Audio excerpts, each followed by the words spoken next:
So great. Thank you, everybody. We might as well get started. I think what we'd like to try to do is a quick round of introductions and let those that are arriving late on Zoom, they can introduce themselves, but we might as well start here in the room.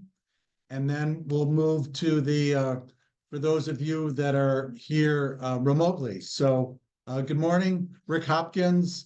I live in East Montpelier. I'm a supervisor with the Winooski Natural Resources Conservation District, also chair of the Natural Resource Conservation Council. Very happy you're all here today. And then I'll turn it over to Marley. Laura DePietro, Vermont Agency of Agriculture. Katie Langhorst, medical member with DHP. Morning, Nina Gage, Vermont Agency of Agriculture Markets. Good morning, Julia King, Communications Manager for Council and BBC. Good morning, everyone. Claire Ireland, the Administrator of Council. Are we expecting another person?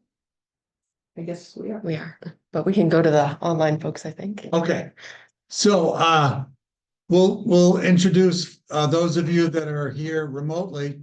I'm just looking at the big screen here. Corey, do you want to go introduce yourself?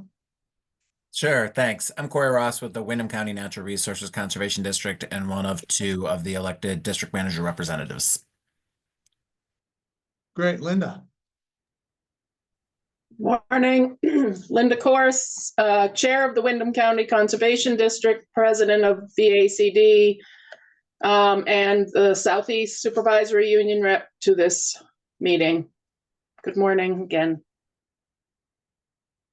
Allie. Allie Lewis. Hi all, it's really loud here with my son, so Allie Lewis, coordinator for the partnership. I'm going to keep my video and sound off, but thanks everyone. Emily. Hi, Emily Newmer. I'm Culture Programs Manager with VACD and Council. Roy. Good morning, everyone. Roy Beckford, Associate Dean in the College of Agriculture and Life Sciences and Director of Extension here at UVM. Travis.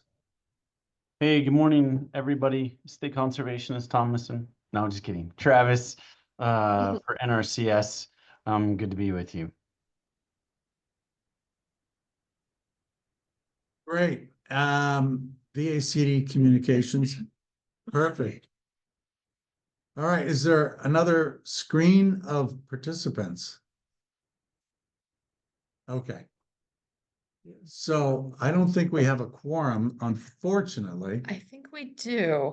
Okay. We have each of our agency reps represented, and then we have the Central Supervisory Union and the Southeast Supervisory Union. That gives us 5 voting members out of 9. Okay. We are, I think, expecting a couple other supervisory union reps to join. I think Bill Manor was planning to join, but I think we can continue for the time being.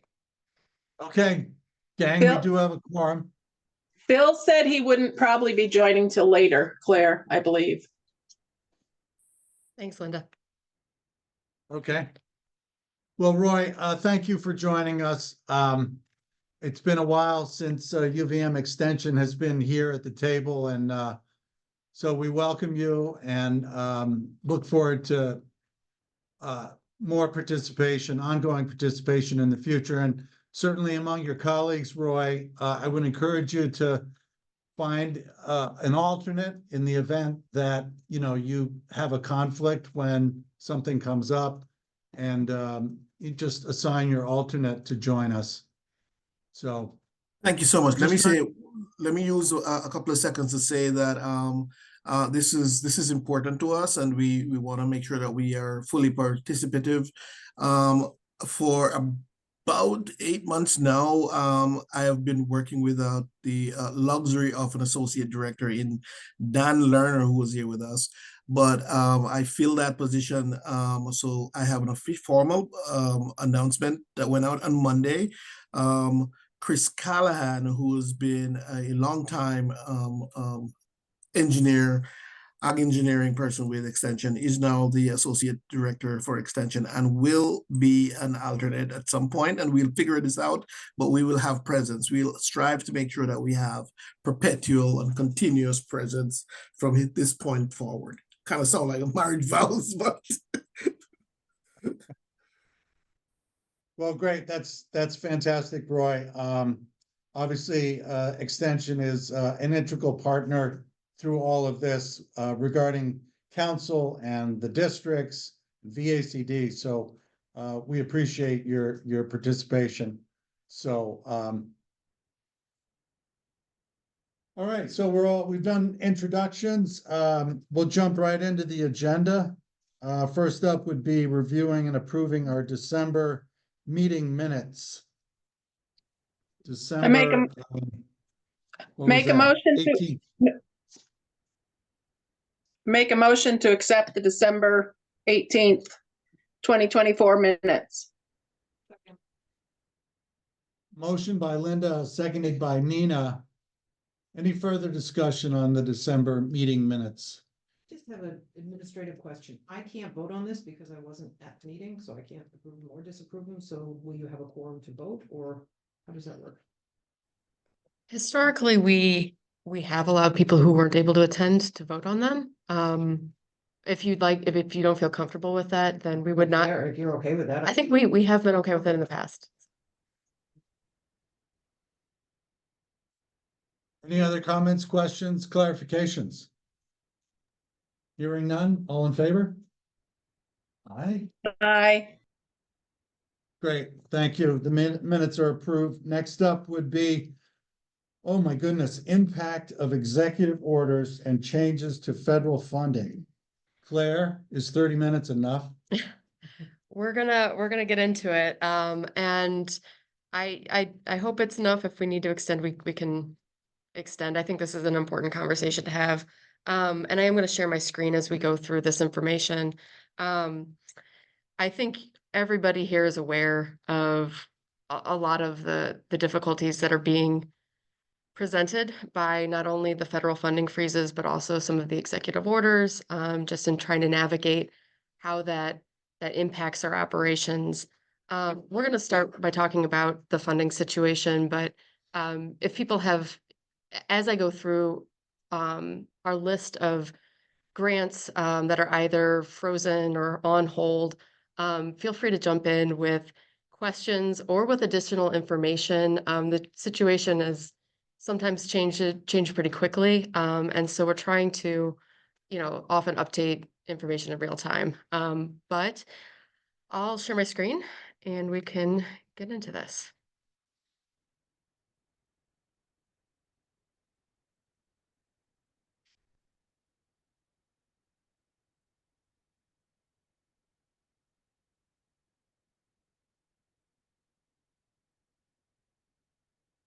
Okay.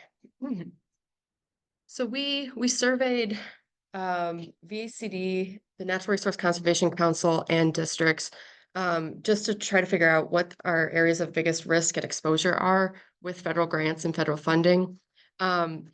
Before I get into the details, in general, council itself has a pretty low risk exposure because we have made intentional choices in the past to have council hold most of our state grants, whereas VACD has been primarily the primary federal grant holder. So up top here, we have VACD, and you can see some of our big numbers are coming from the agreements we have in place with NRCS for staffing. We call this our Farm Bill Support Grant, and we've I think currently $172,000 that have been invoiced that are have been on hold or pending review. So we have quite a bit of cash currently tied up with some of the freezes. Hypothetically, we could have up to about $745,000 frozen or retracted. That's kind of the total amount estimated at stake. The issue here is that these funds are backed by IRA, which is of course under review. I will continue going on, and I would just encourage anybody who has specific questions about the situation with VACD, can reach out to Jill. She's working on a lot of the estimates around which positions are impacted and how long we have until we need to make decisions. I think right now we are looking at another 2 payrolls for impacted staff. So we are hoping that funds can start flowing pretty soon. And then beyond that, we would need to look at creative solutions in order to keep people on. But that's where we're at right now. The second thing that VACD has, it's fairly large, is the DEC RCPP Technical Assistance Grant. And the contract is signed. We understand it's on hold. And Marley, I don't know if you want to say anything about this. I have nothing more to say. I am still waiting to hear as well. Sure. Still frozen. Okay, so we estimate that's about $300,000 at stake for VACD. Just a note to add to that, this doesn't reflect on VACD specifically, but it is almost an $11 million grant. It's totally frozen, which means Yeah. $8 million not available for farmers as well. Yeah. Yeah, and that's a good clarification. This is just the numbers reflected here are often just direct impacts to the entities listed here. Obviously, the impacts go far beyond that in terms of payments to producers. Hey, Claire. Yes. Claire. Hey, can I just weigh in real quick? So I want to let you know that, yeah, great clarification. None of this applies to funds direct to producers. I'll talk about that during NRCS update. But I just want to say that we probably are in a daily data call mode for all of our grants and agreements, honestly, within the agency. We're answering almost on a daily basis. Further clarification. So we'll get a data call. We'll have to say, is this climate related, blah, blah, blah, answer all these questions. It'll go back to the department. They'll send us back further questions. I hope we are at the end of it based on the questions we're answering.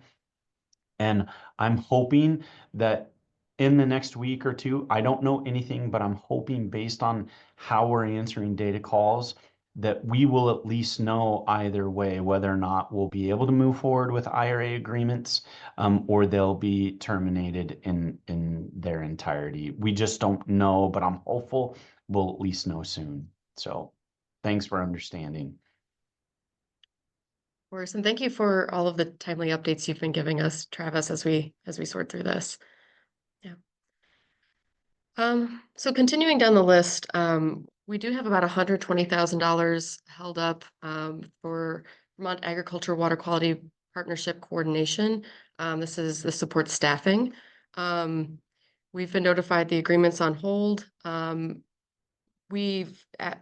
we're notified that the agreements are going forward, but we haven't signed it yet. So this one we're hoping will move forward, but it's this one's through LCBP, and I think in general, I guess I'll pause here to say that one of the dynamics we've been trying to work through with LCBP, who's a major federal pass-through funder, is that they're often receiving funding from NUEPIC, the New England Interstate Water Pollution Control Council.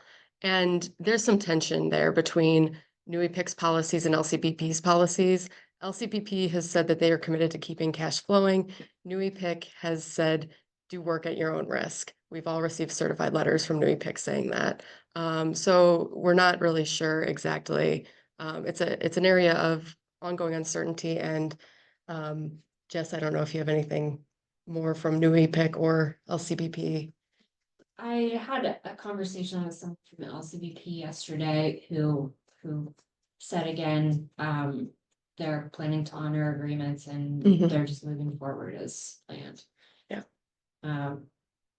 I think there was a period of time where NUEPIC didn't have access to the EPA funds that they normally have access to, and that's where, it was emphasized to me that language has always been in our agreements, that it's always and the letters that we received just sort of re-emphasized that they can only pay us if they have the money coming from EPA, and they had never lost that access before to their own portal. And so that's kind of where I don't know, that urgency around communication came from. That's I guess as much as I know. I think they have, now they have regained access but there's still this feeling of sort of caution and not knowing what's gonna happen. Sure. So we would still list this as being on hold or tentative for the time being, until we have agreements in hand, agreements signed. But I would say that the situation with LCBP in general is probably tentatively hopeful at this point. And then just to close out VACD, we have some funding on hold, about $5,000 that supports our Envirothon. That agreement is not yet signed, and I believe it's through the U.S. Forest Service, or Green Mountain National Forest. So in total, most of this is supporting staff time for VACD because a lot of this is concentrated on our technical staff that support NRCS operations, but some of it does support our more general staff that work with our partnerships, like the Vermont Agricultural Water Quality Partnership, and some of Jill's time as the executive director of VACD. So we'll update you on if there are any actions that need to be taken on staffing, but right now we're still sort of holding the line on all those positions. We're going to get into the impacts on districts. And in this case, while VACD is primarily staffing, there's sort of impacts all over the place for districts. The first one here for Essex County is a $1.2 million grant for a fish passage culvert replacement project. This is our single largest grant that's at stake. And last I talked to Sam, the district manager at Essex, this was still on hold. He did want to highlight, they have $65,000 of outlays right now that they've not been able to be reimbursed for. So this is sort of where the pause is. Even if these funds do ultimately come through, the pause is having an impact right now on how much money is available to do things like pay staff and pay contractors. So that's for Essex County. The other part of this project is clean water funding grants. So a lot of these, as we go through the next couple, a lot of these are matching funds for clean water funds. And so we may need to look at rebudgeting for these or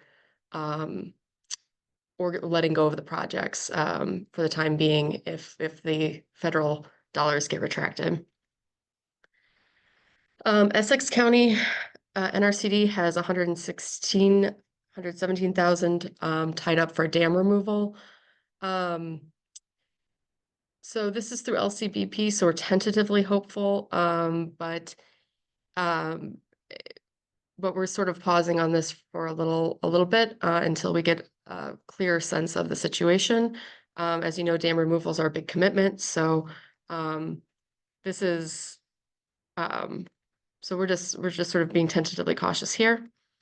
Winooski has a couple projects, a culvert replacement project and a road improvement project, totaling between the two of them almost $500,000.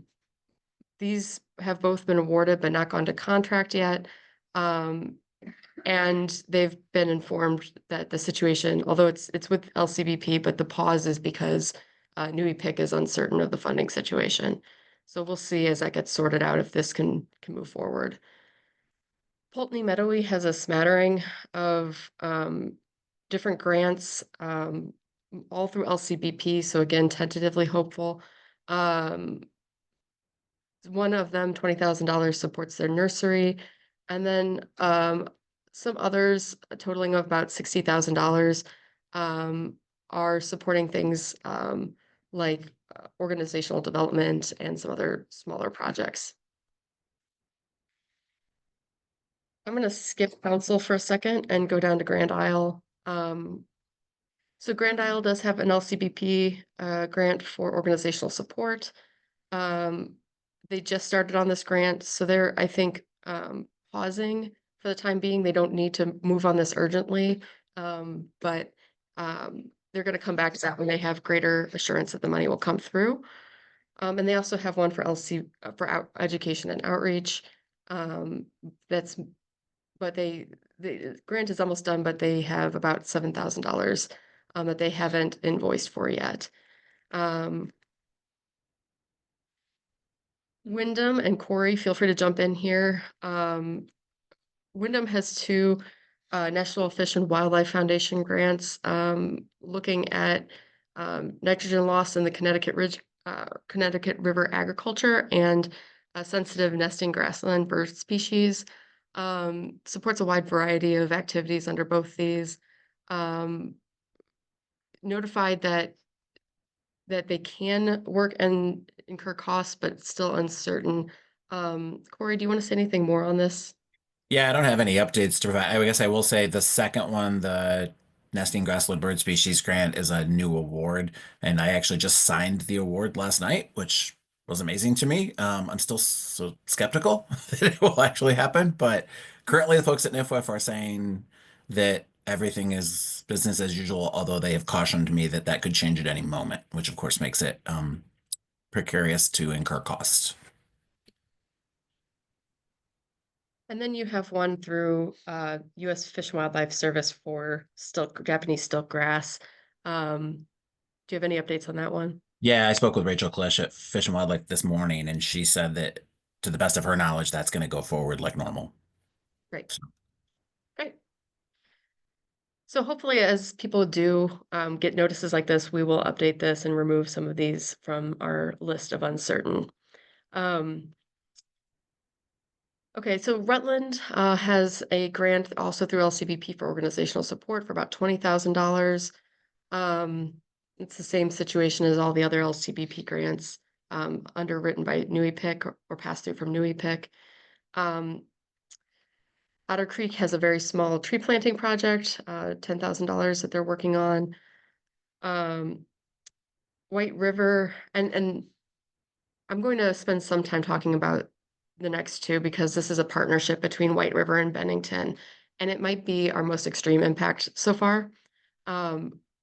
Both of these districts have partnered on a Climate Corps program where they are training Corps members in aspects of climate smart agriculture practices and other types of natural resource stewardship work.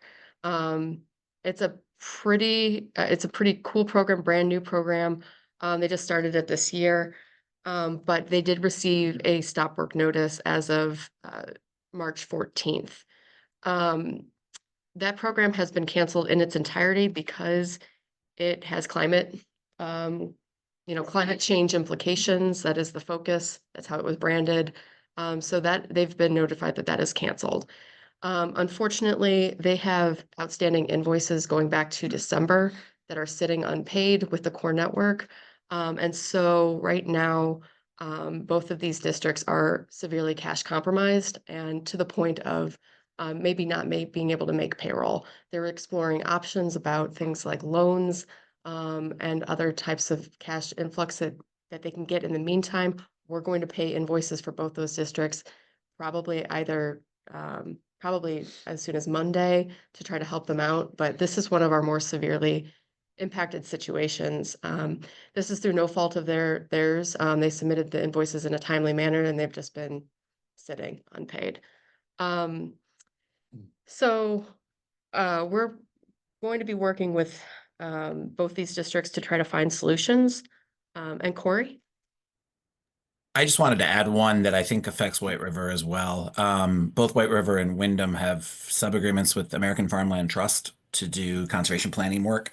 AFT's notified us that the federal government is not paying on any of their agreements currently.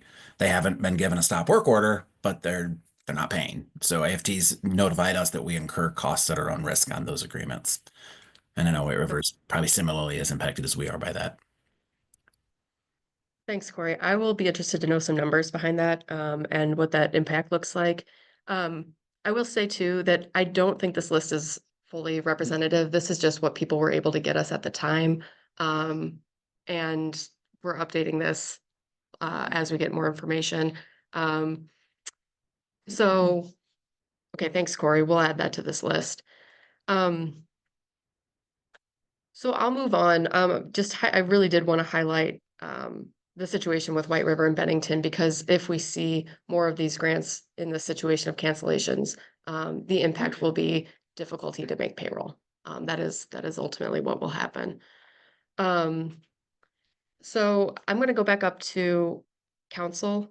As I said earlier, council has a pretty low risk exposure because we've intentionally concentrated federal grants within VACD, but we do have 2 grants ourselves that are backed by federal funds. The first is an LCBP grant for Trees for Streams. That does contain BIL funding, and it's for about $175,000. This supports buffer plantings. Luckily, we don't view this as being an urgent issue because we're sort of in between grants with LCBP. This is a new grant, so it's not going to impact any existing contracts. We do have 1 payment outstanding under our old LCBP Trees for Streams grant, but it's the final payment. It's not for a lot. So that's a pretty low risk for us here. The other one is a National Fish and Wildlife Foundation Trees for Streams grant. We have not been able to confirm the status of this grant with the funder. We're listing this as unknown and sort of uncertain right now. But this also supports tree plantings. And Jess, do you want to say anything more about the status of either of these? Well, I think the NIFLIF one, as far as I know, I got the same message that Corey got, which is business as usual. They're moving forward with it. And I did look, and just maybe a heads up for Corey, I looked deeper into that agreement, and there is a provision that allows us to request advance payment. So I'm looking into that to see if we can maybe take advantage of that and just kind of to be safe. But as far as I know, that agreement is moving forward and there shouldn't be any problems with it. Yeah. And LCBP too, I think we still have work to do before that agreement can move forward. We might need a co-op for it. And so, but we're kind of working through those details. As far as I know, that's moving forward too. And to be clear, both of these grants support tree plantings, and so the planting season isn't here yet. We do have some time to figure out the situation for both of these grants. So I guess that's a note of reassurance for council itself that we are doing okay in terms of cash flow and our financial position.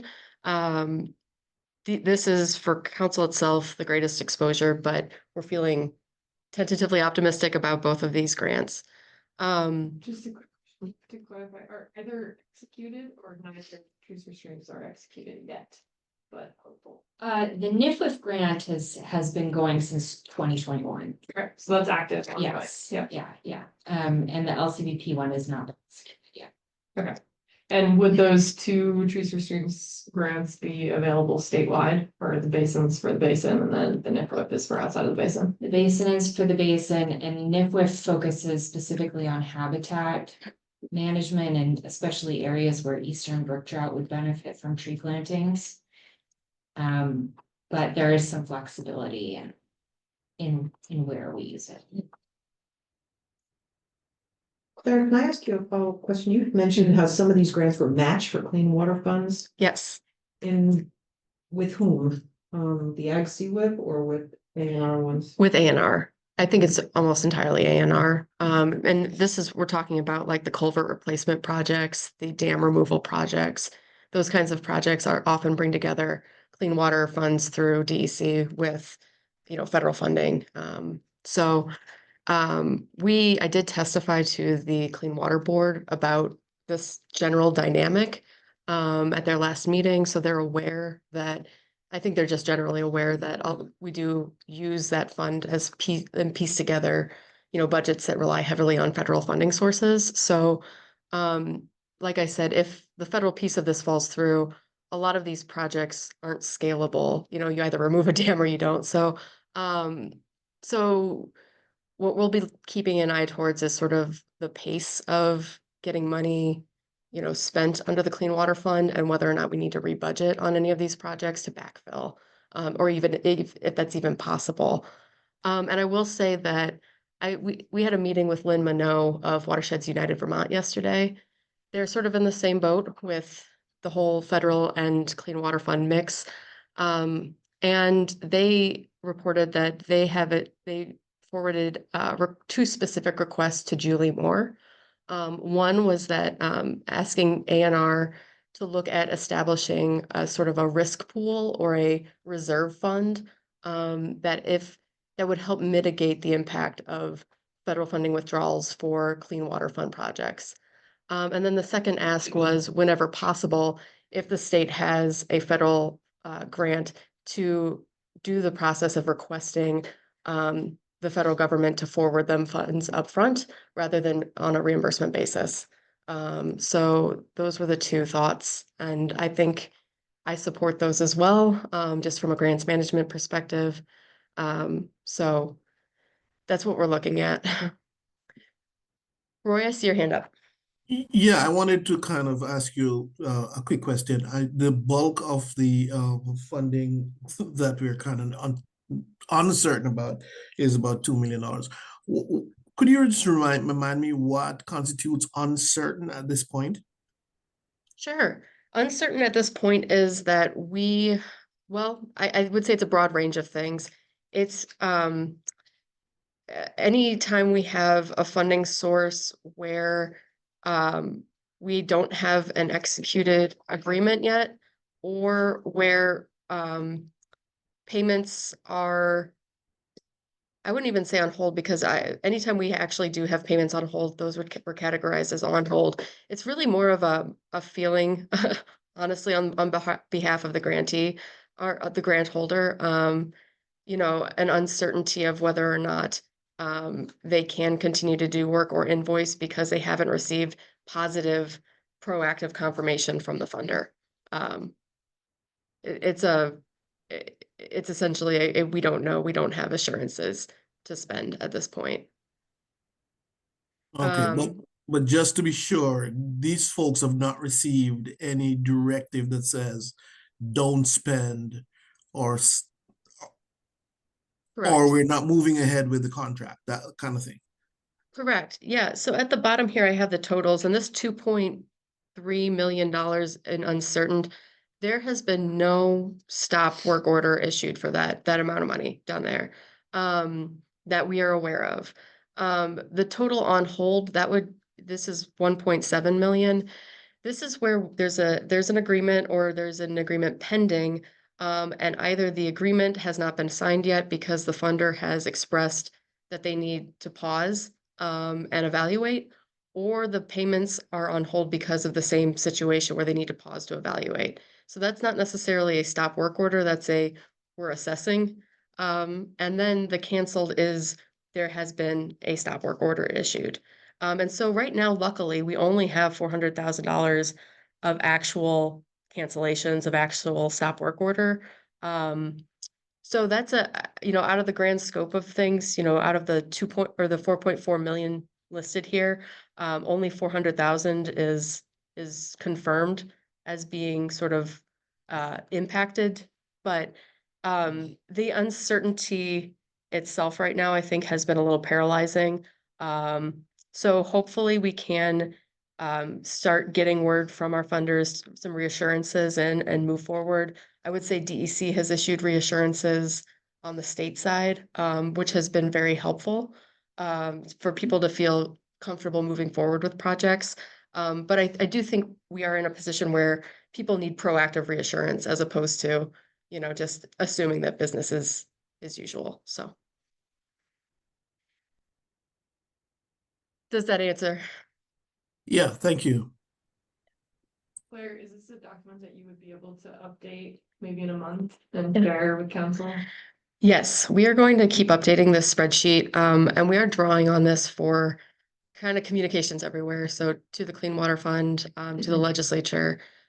So if you as funders have updates on anything, please let us know as soon as you do.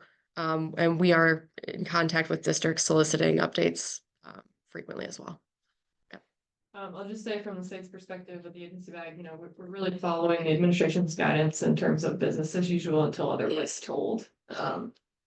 Because of this reason, where it's like if you start to go down the rabbit hole of thinking about all the possibilities, it can be very paralyzing. So I would encourage folks who have active agreements and have not received a stop work order to continue business as usual. There really is no other alternative than not doing the project at all, right? Yeah.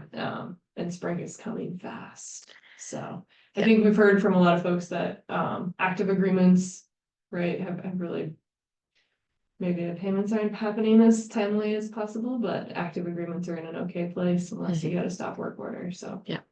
It sounds like on Travis's end, you're hoping you'll have a better sense of cancellations in the next couple of weeks.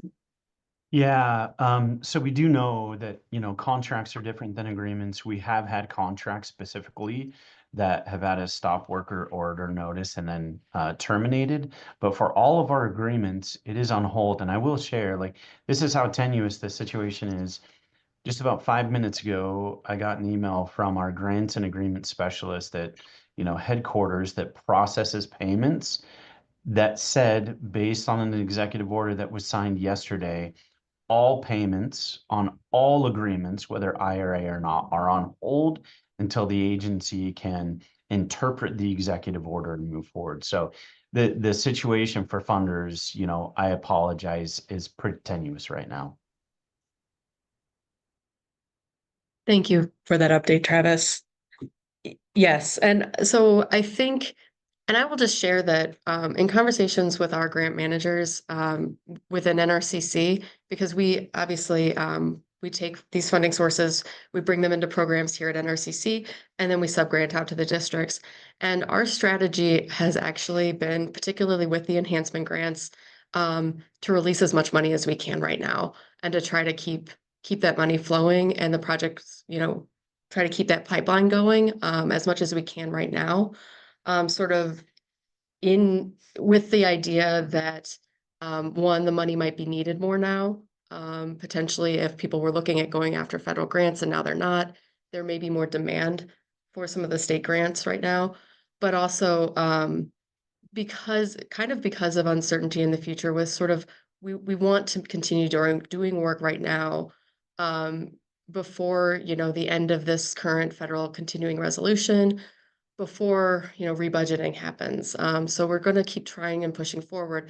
I do just want to reinforce with everybody, though, that ultimately, because of the way grant agreements and contracts are written, the risk gets passed down to the smallest level.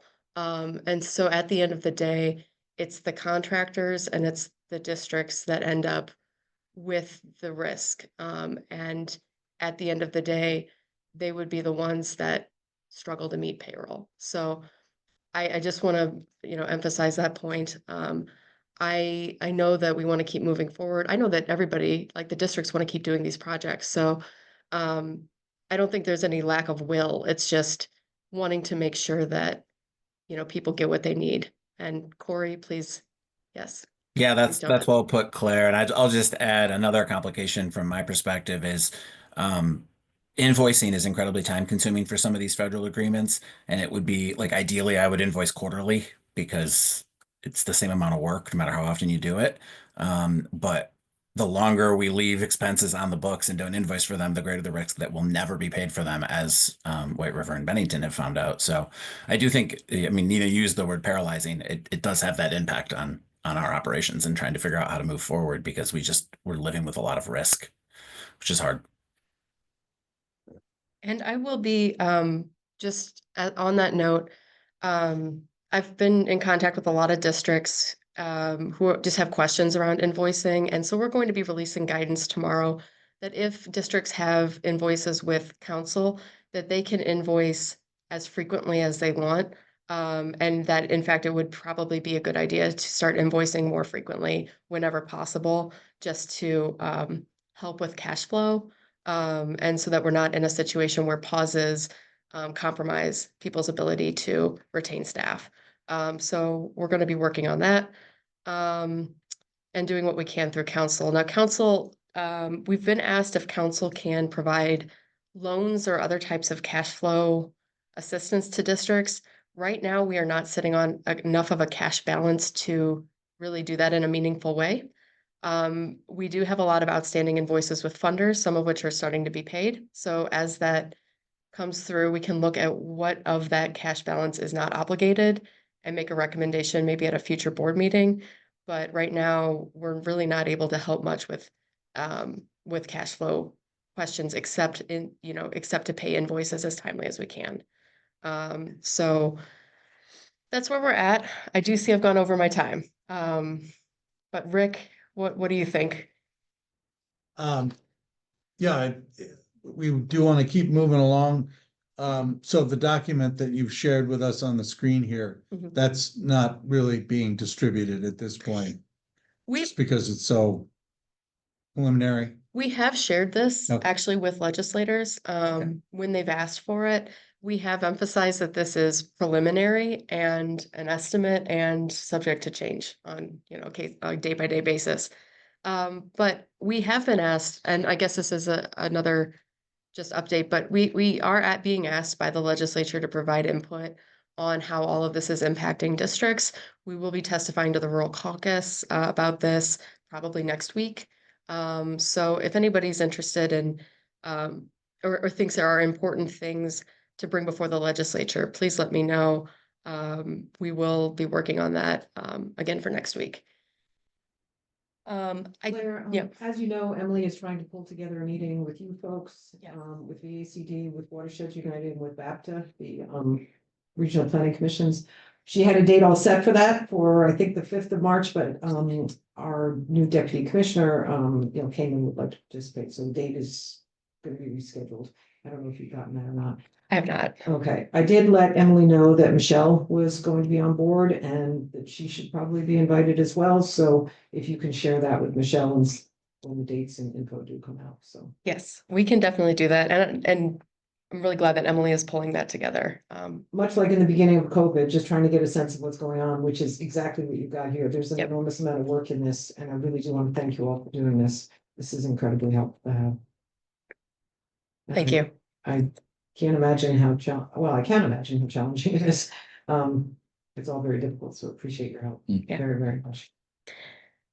Okay, are there any other questions or comments before we move on? Hearing none, thank you, Claire. So we're gonna keep moving along here. Next up would be grant proposals, approvals, and updates. Claire and Lena. So Lena she's not able Okay. to join today, so Okay. I'll do the update for both. Okay, So this is the core services update is just circling back on our last conversation at our last board meeting.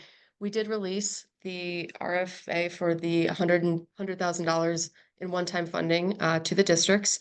We got proposals back for 157,000, so we had to make some cuts.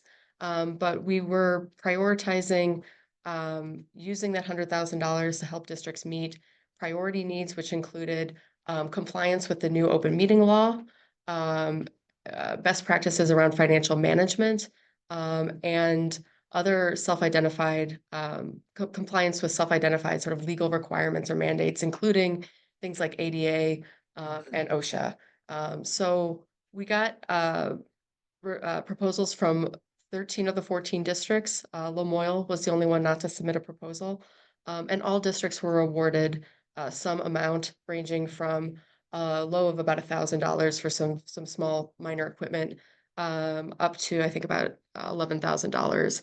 I'm sorry, $15,000, which supported some work being done at Winooski for policy overhaul and strategic planning, as well as ADA compliance. So I did not prepare a full list for the meeting today, but I will share that out with council. Sorry, I didn't get to that. But I just wanted to report back that that is going forward. And we do have, after we went through our priority list, we do have about $6,500 left out of the $100,000. We're keeping that right now. And our plan is to re-release another round of funding in light of any further requests that districts have to help with the federal situation. I don't know if everybody on this call is aware, but a lot of districts actually sit in USDA service centers. They use federal computers, they have federal emails. And with some of the uncertainty around federal operations, there's been a request that, or a thought that districts might have, might move away from using federal emails and federal computers as their primary or their only way of doing business. So we might support requests along those lines in the future just to give districts some backup and some redundancy. Particularly, this becomes an issue particularly with in the event of a federal shutdown. We want districts to be able to keep doing business even if they don't have access to their normal, equipment, tools, office space, that kind of thing. So that's the thought right now, and we will update you at the next meeting about the spending on that. I do anticipate spending will happen pretty quickly over the next month or two, since most of the items supported are, one-time purchases of things like equipment or one-time contract work for things like website updates. So, any questions on that? Okay. Great. And then I'll just really quickly go through some DEC grant updates. I was hoping Lena would be here because she had a major accomplishment in that she closed out our design and implementation block grant, which was first awarded in 2019 and has been has seen a tremendous amount of work over the years. Over the past 5 years, under that grant, we awarded funds to 13 conservation districts, 2 municipalities, and 4 nonprofits. We supported a total of 110 design and implementation projects, which include things like 58 stormwater projects, 23 stream restoration projects, 5 road projects, and 24 lakeshore projects, for a total of a little more than 2.6 million. So this was sort of the first iteration of clean water funds to go out the door, was through these types of block grants. And I just want to commend Lena, even though she's not here, for the tremendous amount of work she's done in handling all these grants, which can be quite technical in nature. So now that grant is closed out successfully, we're now working on our enhancement grant, which is also clean water funds and supports the same sort of suite of projects. We've had a total of $3 million awarded, and we've done 2 rounds of applications and have so far subgranted a little over $1 million. So a little bit more than a third of that grant has already been obligated. It supports 13 projects across a wide variety of practices. So we're doing another RFA, hopefully tomorrow, but maybe early next week. And we will be releasing another $1 million to districts for proposals. And I guess in addition to the design work, this funding source, the enhancement grant, does also support project development. And we have so far to date supported applications for the development of 230 new projects, totaling $170,000. So we're rolling on that one, and we feel good about the direction of that grant. Yeah, I can't say enough about how much work that is, having been on the other end of it. It's just tremendous. Really appreciate what you guys are doing. Closing out that first one was just a miracle. And the fact you wanted to do a second one blows my mind, so thank you for that. We've developed quite a bit of expertise, I think, in-house sure. in how to manage these. And I would just again give all the thanks and praise to Lena, who has really done the bulk of the work in tracking down all those little tiny deliverables for each project. I just have a quick question around, so what we end up, sometimes we refer projects back and forth depending on the funding source, and one of the questions we've had is whether there's guidance around how to prioritize funding through the enhancement grants versus clean water service providers.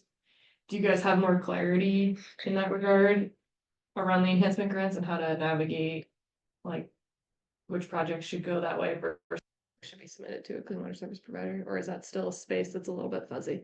It's still a little fuzzy, unfortunately. We were hoping there was something in development called the basin overlap concept that was supposed to give consolidated guidance about when projects should go to a clean water service provider as opposed to the enhancement grants.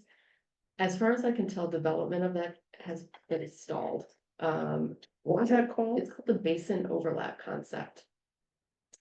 That just sounds wrong with challenges with the name alone. Well, the process of developing it was pretty challenging. So it's not surprising to me that that's maybe a little on the back burner right now.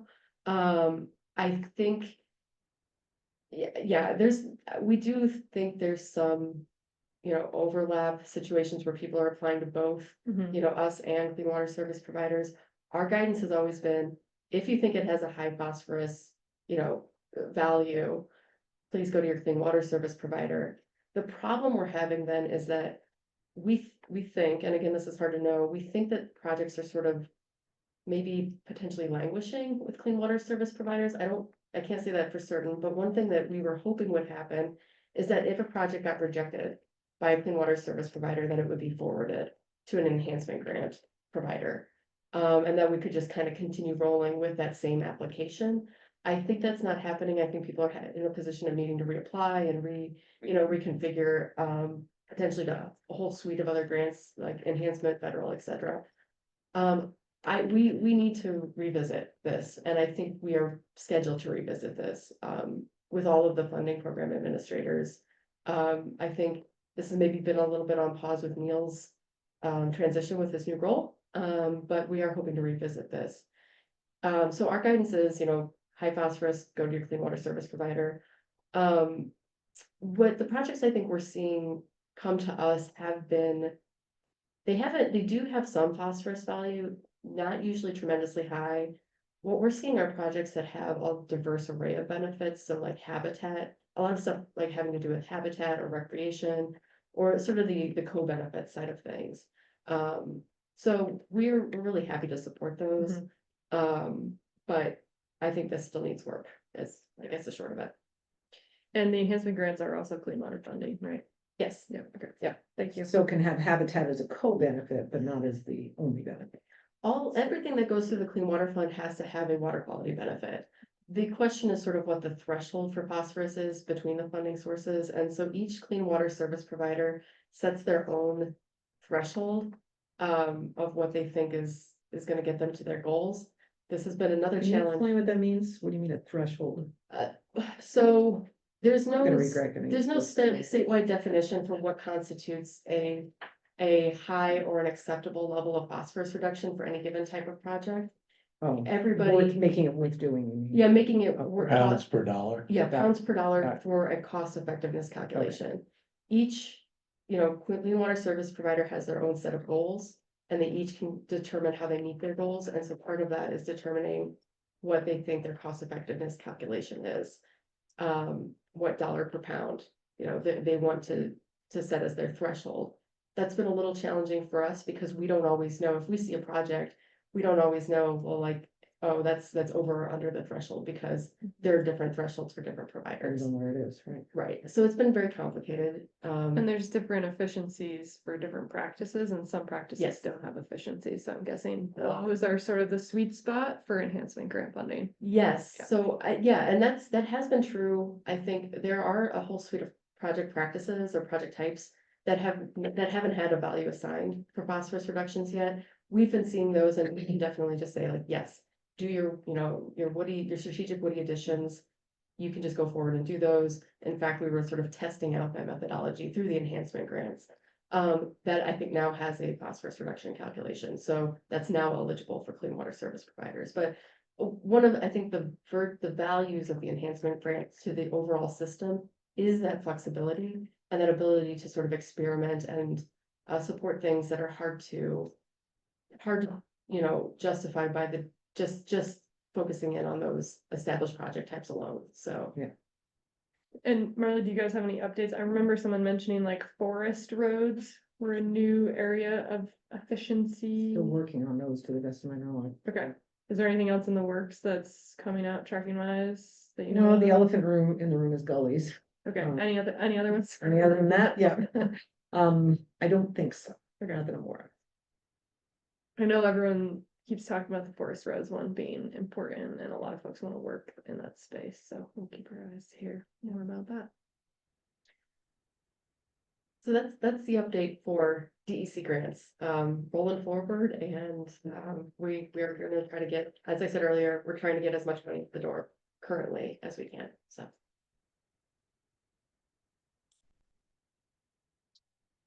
Any other questions? Thank you, Claire. Seeing no yellow hands, we'll continue. Looking at the agenda, it calls for a break for 10 minutes. Do people, looks like we're gonna take a break here. So I would encourage people to, if you need to take a break, please do so. I'm respectful of people's time, so we're trying to adjourn at around noon.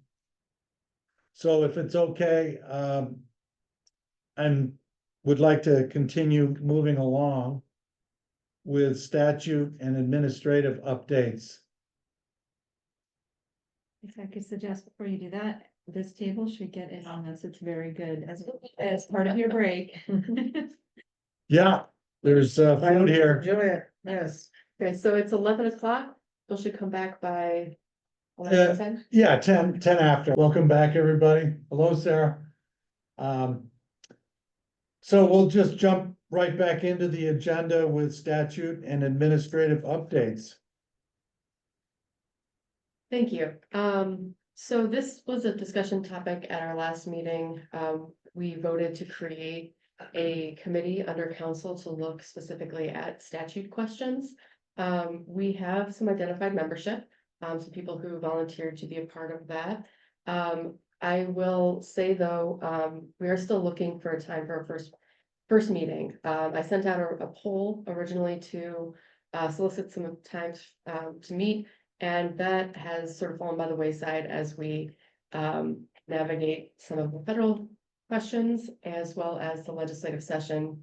So I apologize, but we've been stretched a little thin to try to get in one more meeting among all the others. So it's still going forward, and I'm going to be emailing the committee members again with some new potential dates, but I want to apologize that initial date did not get set, and just I guess a quick overview of who will be involved in that committee. It will be me and Rick, and Nina has volunteered to be a sort of state agency perspective in that committee. Travis has volunteered to lend his perspective from the federal side, and in terms of supervisory union reps, we initially had Willie Nickerson from the Northeast being involved. I think we're going to be looking for a replacement for Willie since he's unfortunately having to take a step back, but that's sort of to be identified. Henry Bonjas, who's a associate supervisor at Winooski, has expressed interest. Kate Willard at White River has expressed interest. And then we have a couple of district managers who have expressed interest, including Jennifer Byrne and Dan Kahneman at Winooski. So that's the group we have. I will put it out there that if anybody is interested in being involved in this effort, we are open. So you just need to email me if you become interested or find yourself with extra time to dedicate to this. The questions on the table are, you know, as I reported last meeting, we are still looking at trying to identify some low-hanging fruit early on and building from there. So that's just the update, which is that we have a committee, we still need to meet. So any questions?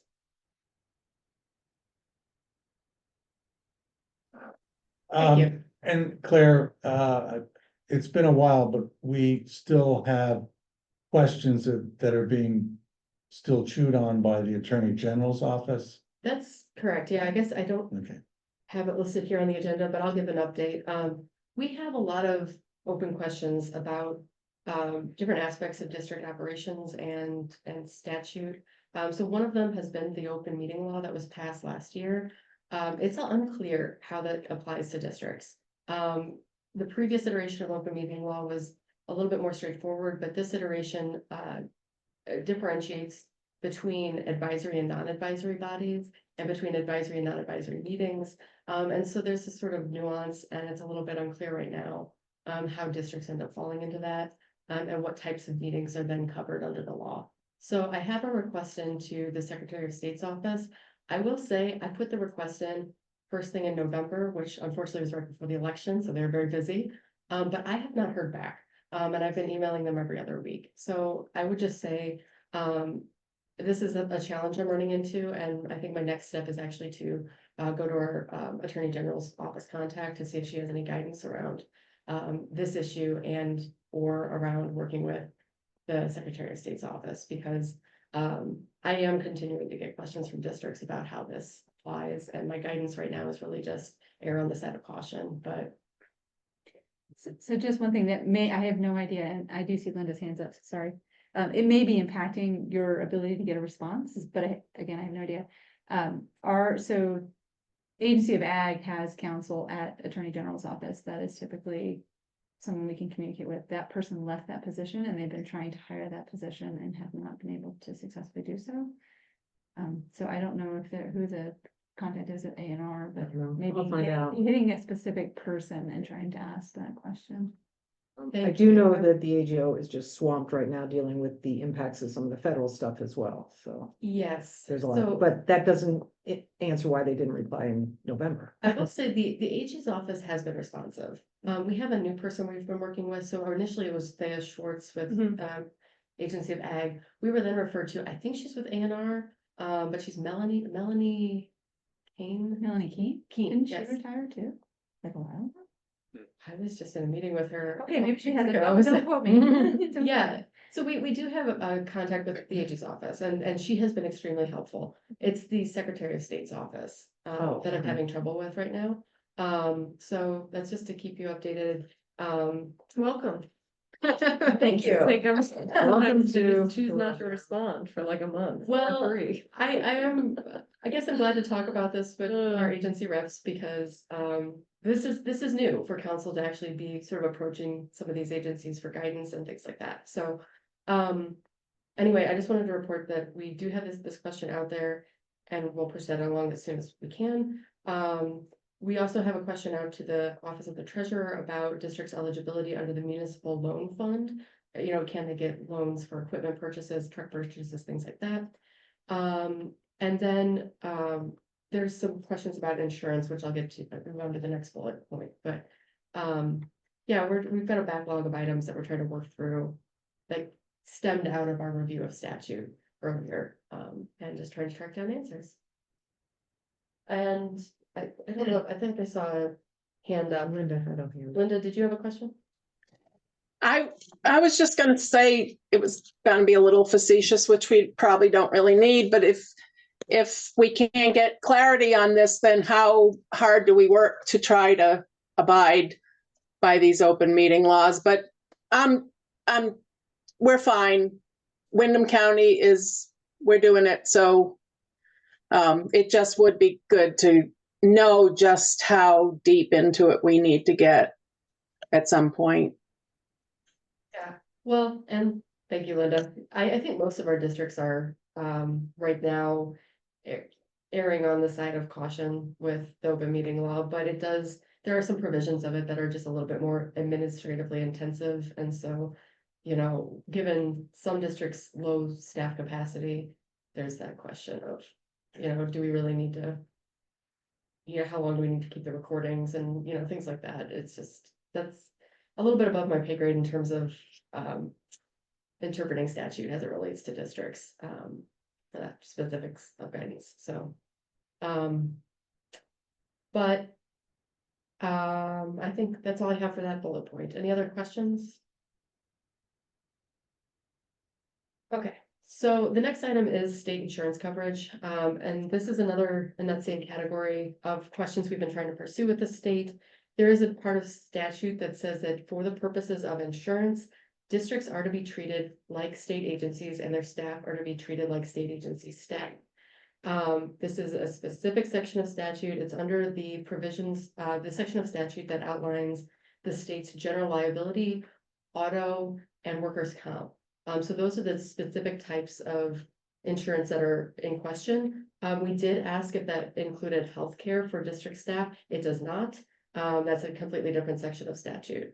So what we're really talking about right now is how can we get districts covered through the state system for the purposes of those three insurances, which also, I guess, includes things like cyber security, just, directors and officers, professional liability, all of those sort of associated types of organizational insurance.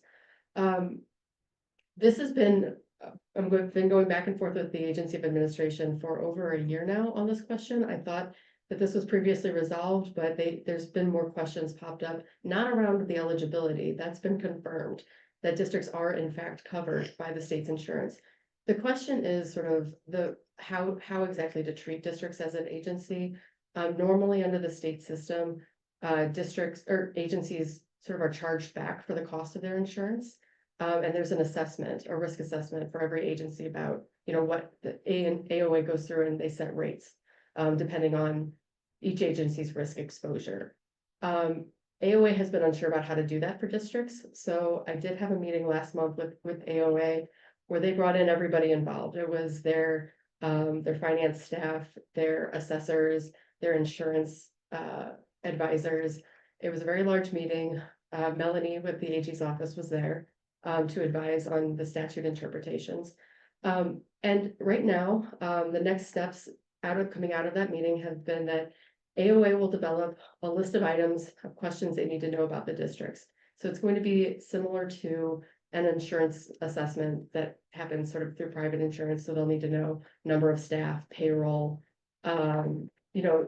questions about district operations.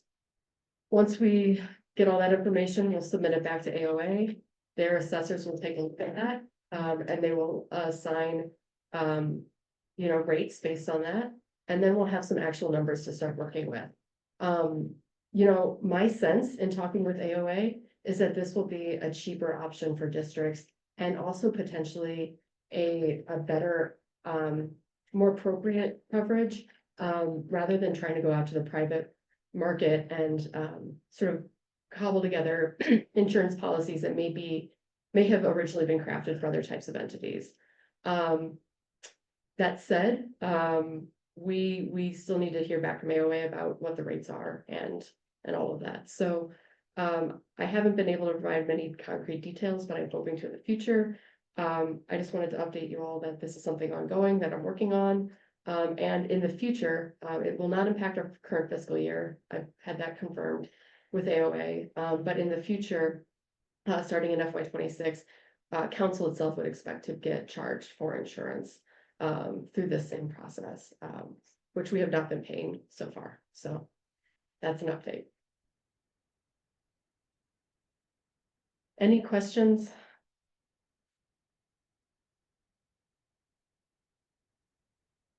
Doesn't look like it. Oh, there's Corey. Claire, sorry, is that liability insurance you're referring to? Yes, it would be general liability insurance, auto insurance, any kind of cyber or digital, and then professional liability and directors and officers. That kind of insurance would all be covered.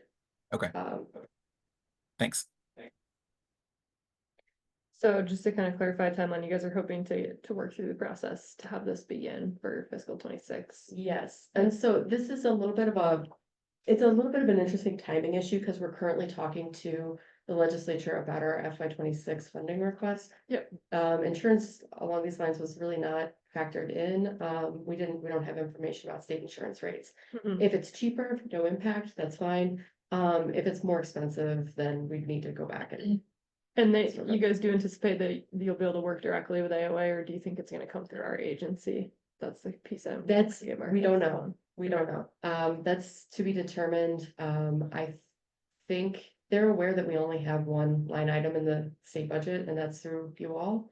It may be that line item gets charged directly, but I'm hoping that's not the case. I'm hoping it's actually more of a billable situation, but they need to figure out if they can do that. Yes, that'll be interesting, because they just take that directly from us, like it's not, I don't know if they can see take it. it from you, you know what I mean, unless they take it from us. Yeah, I just want to give our business office a heads up with due notice, so they sort of are prepared to that, if that is the course that it takes, which I think it's fine if that's the way that it goes. I just, want to Yeah. make sure those folks are.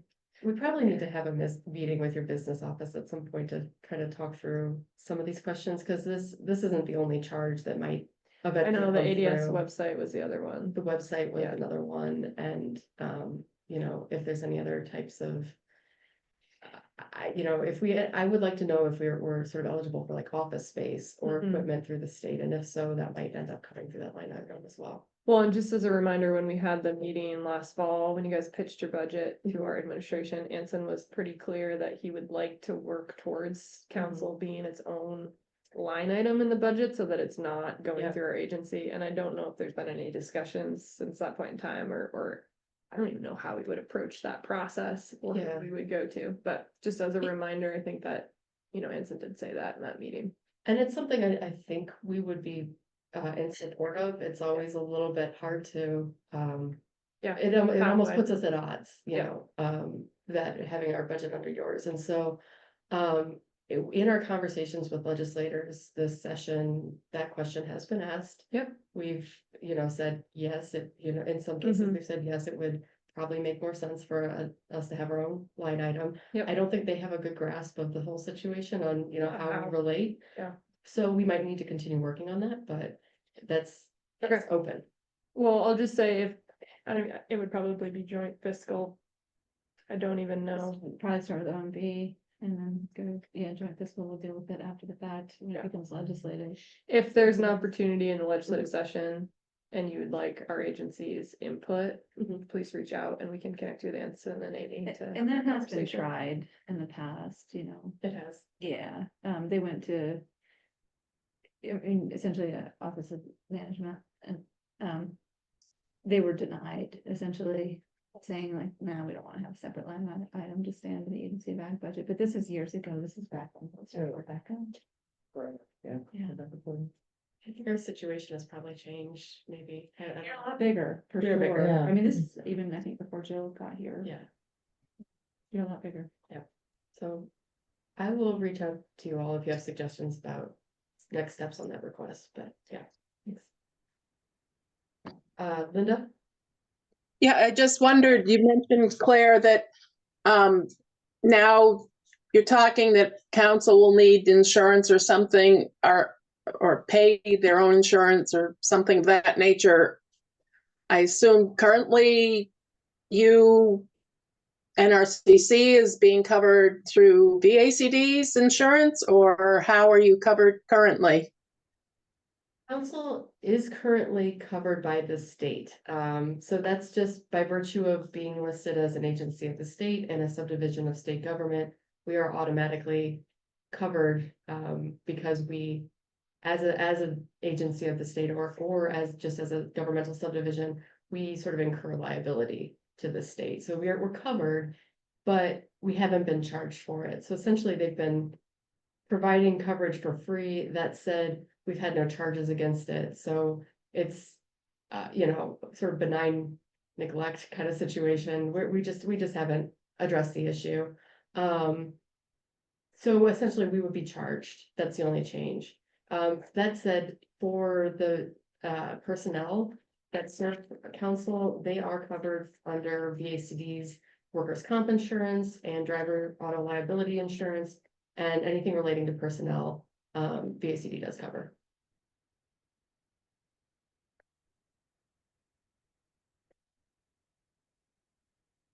Okay, All right, well, Claire, thank you for all your research on this thanks. question or these questions.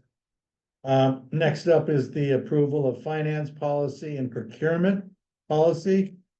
Since we don't have a quorum anymore, I'm sad to say we're gonna have to table this particular subject. But I would encourage you all to look at the policy that's been prepared.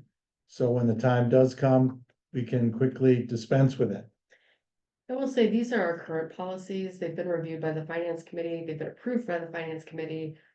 We apparently did not bring them to council for approval. So this is housekeeping, catch up in getting these policies to council for review. I will also say that we're going to be working on a conflict of interest policy. That's something we don't currently have, but we're going to be working with that, I think, with the finance committee and bringing that to the full board for consideration. Okay. Great, so in the remaining half hour or so, we have a number of other items remaining. I would like to just reorder it. Partner updates for those of you still with us. You have the floor on a partner update. So I'll let you decide who goes first. I'll roll, if that's cool. Travis had stuff. I think we'd all like to hear that. All right. Travis, go Okay. ahead. All right, cool. All right, well, hey, thanks again. Great to see everybody. So just real quick, we do have a new USDA secretary. I'm sure you guys are all reading the news. But Brooke Rollins is the new USDA secretary as of about 2 weeks ago, week and a half ago. And we don't specifically know USDA priorities yet. We know the administration's priorities, but those priorities will soon come down. And we don't have a chief just yet, but we anticipate within the next month or two, a chief will be named, and then specific NRCS priorities will come on that. And as soon as I know, I'll let you all know what's happening. Good news, like we talked about earlier, the pause on IRA funds for producer contracts, right? Those are our conservation delivery contracts has been lifted. We're working to get those things paid. If you do have any issues from producers, please reach out to the local field office. But we are moving forward on those. Again, there's no limit on existing IRA contracts being paid. I hope to never talk about the 20 million again, because that just created chaos in the system. So we're moving forward on those. So if you take anything from my points today, just remember, everything we're focusing on right now is general equip. So we're making payments on all existing contracts, IRA in general, everything. We are about ready to start obligating general equip, CSP, and ASEP. That's non-IRA related. We do still have IRA funds, but there's a pause on those. We don't know if the administration is going to repurpose the IRA funds into general and just tell us, hey, go forth and do good. We just don't know right now. However, we do have a lot of requests out there. I think last time I checked, we were around $40 to $45 million and just general requests. ACT now is a big piece of that. We're somewhere around between 20 and $25 million on that, and we're hoping to start obligating within the next couple of weeks. We have been told that we have to have the team go back and re-rank projects because there's specific language that we cannot include. Things like climate, environmental, comma, justice, comma, urban, comma. There's a litany of terms that we're not able to include in our rankings. So we have to go back through the system, remove those terms, and then have the team re-rank those. So we're hoping that within 2 to 3 weeks, we should be moving forward on new obligations for general equip, CSP, RCPP, old ones. We can't do RCPP, IRA, new ones, and then ASEP. So that's our general good news, our focus of our messaging. That's what we're focusing on right now. We are continuing to move forward with our locally led conservation delivery framework. I do believe that based on what I know about the administration's priorities, locally led conservation is going to be a focus. So I really think that us moving in this direction to a greater degree puts Vermont in a really, really good location or space, if you will, to continue to do the good work out there. But more on that to come at a future time. We already talked about agreements. All employees are physically back in the office, just FYI. I don't believe there are any impacts to partners at this time. We have been submitting large data calls. USDA wide is looking for space for any remote federal employee, USDA or not, trying to find space out there in the atmosphere for those employees. We have indicated we do not have space because we are tight, full to the brim with our current partners there. So we are hopeful that moving forward, we won't have any impacts to partners and space in the future. But again, that can all change. We just don't know. But right now we have included space for partners in all of our data calls. More to come, you know, to Claire's point earlier, we just don't know what the future holds. But at this point, we have space for you. Sarah, I see your hand, but I'm going to keep moving and then I'll have questions at the end. We did have, I won't share the specific number because I'm not able to. There is someone in the room that knows based on deductive logic and whatnot, and I don't care if you guys talk about it. We did lose probationary employees.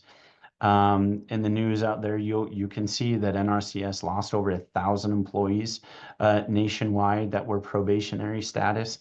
Some of my peers out there, one of them has 6 offices that were completely wiped out. They have no staff at all in those offices.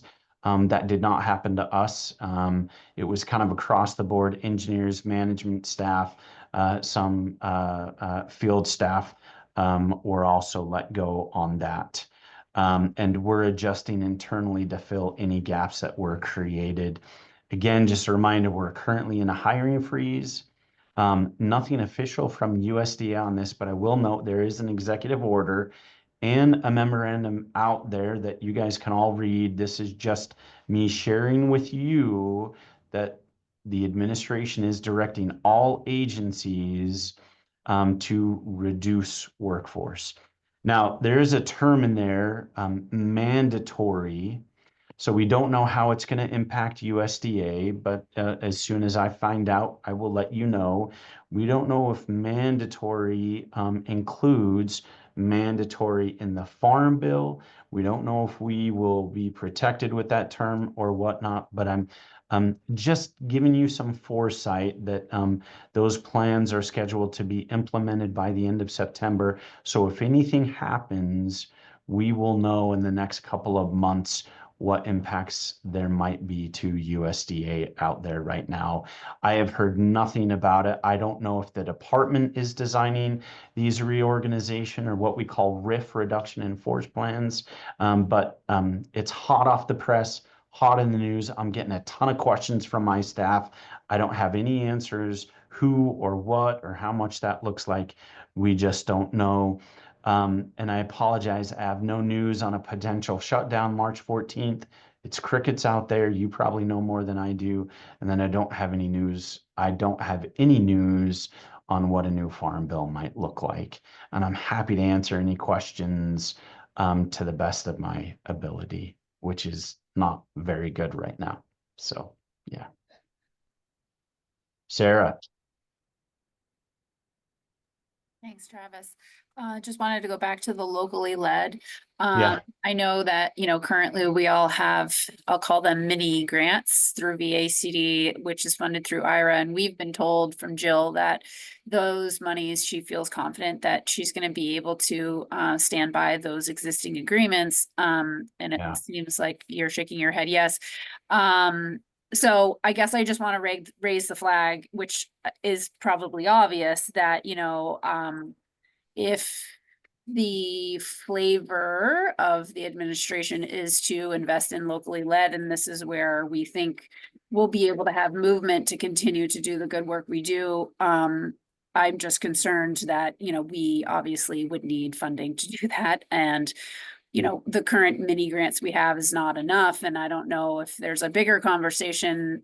Well, I think there needs to be a bigger conversation afoot about how to pair state funds with federal funds to make that happen. So I don't know, just wanted to put a placeholder there. I know that's probably on your mind, but 100% agree. And I think once the dust settles, right, and we know administration's priorities, Again, the locally led conservation delivery, this is our pilot year, our first year. We know there are changes we need to make. We know that there's this ideal concept of leveraging each other's to really focus on locally led.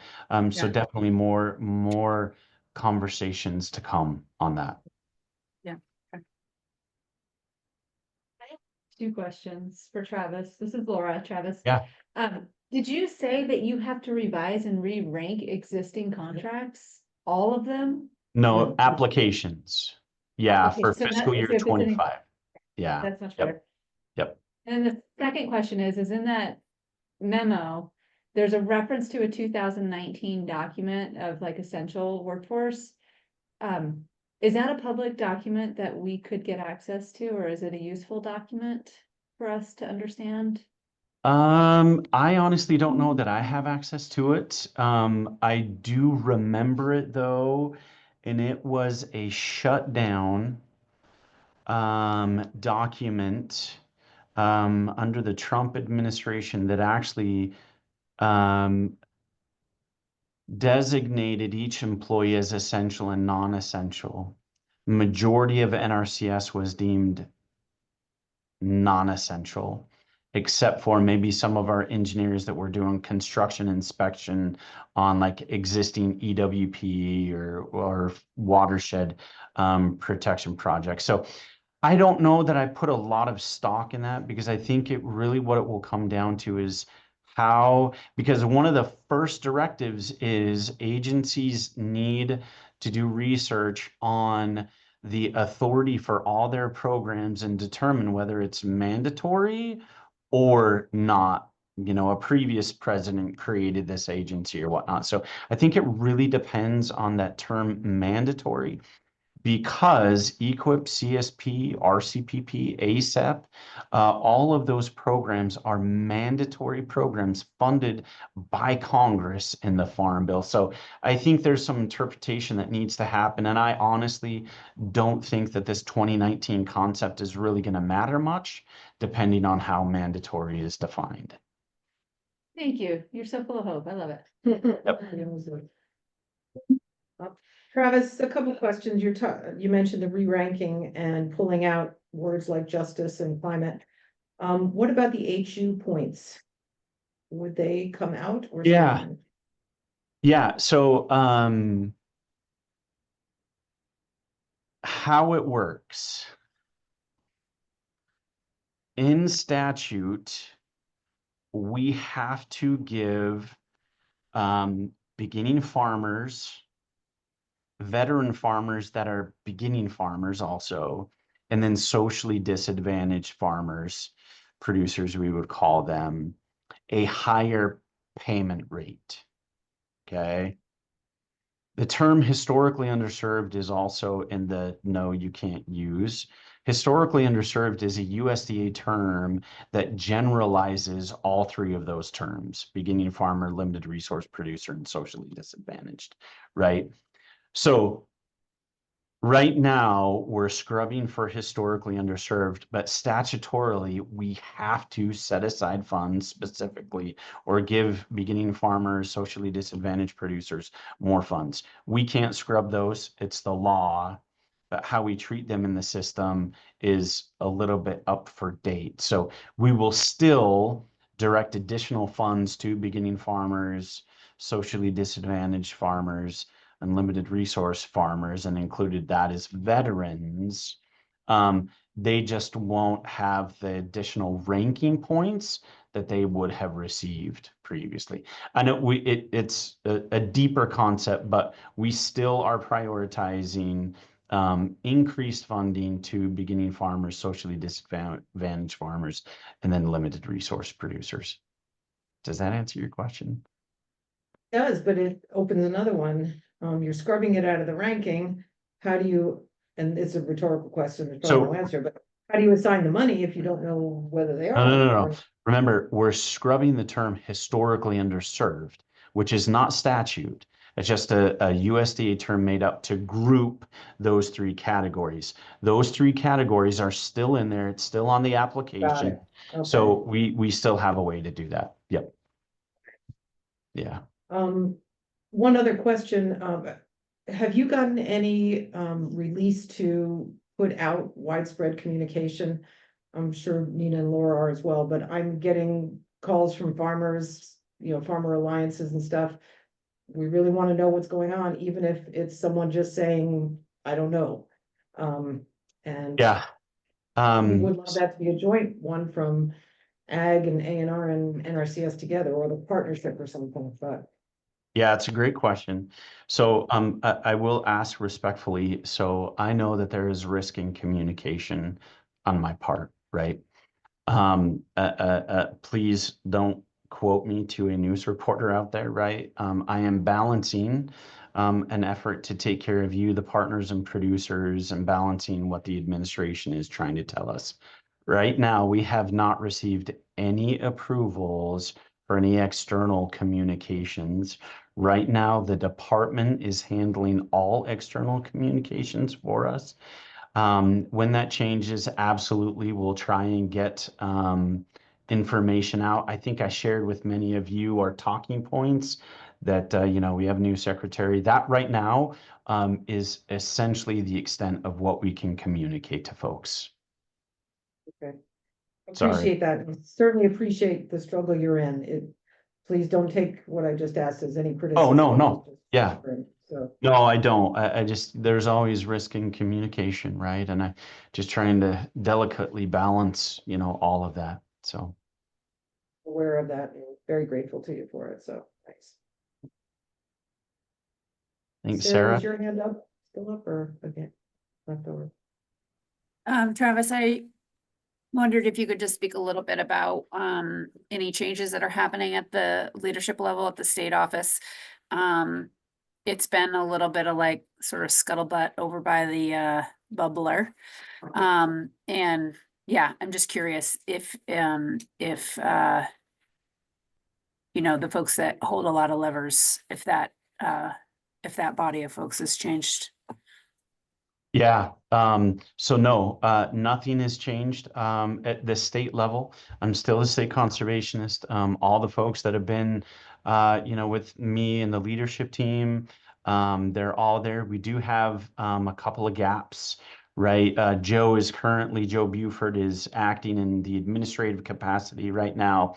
His place, normally the chief scientist, if you will, for the state is Jim Eikenberry, and we are continuing to move forward with that. And I'm waiting until the dust settles because I can't fill those vacancies right now. But no changes at the leadership of Vermont for NRCS right now.